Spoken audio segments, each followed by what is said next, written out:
Vždy sa teším na kopec, je jedno, jak je vysoký. Zabalím si trochu jedla, nevadí, keď zájdem vedľa. V diaľke vidím, skáče zajac, spravil som pár krokov naviac. V horách vidíš tu nádheru, tú slovenskú prírodu, jeleň, medveď, srnka, líška, orol, myška, týško, píska.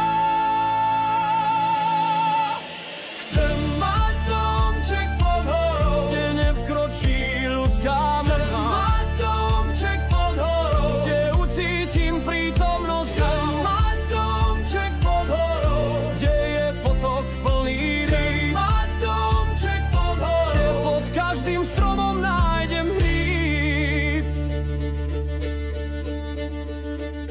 Každý kopec má svoje čaro, veľký choč má prudké bralo. Sivý ten je skalnatý a šíp, ten je lesnatý. Na Kryžnej tam stále fúka, na Ploskej kvitne lúka. Na Klaku tam je vždy hlisto, na Stražove tiež takisto. Ďalvier to je samý kamen, na Chopku sa trochu najem. Na Ostrej sú prudké schody, na Tlstej mám málo vody.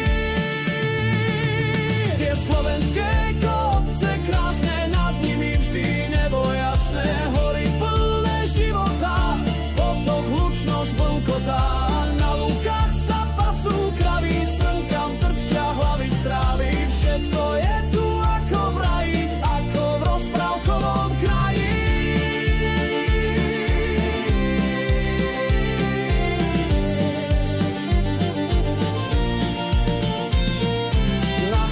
Tam pršalo a veľmi sa šmýkalo. Na Grúni som bol od blata, na Poludnici to bola krása. Čučoriedky rastú na mým čole, z Baranca som zlezol ledva dole.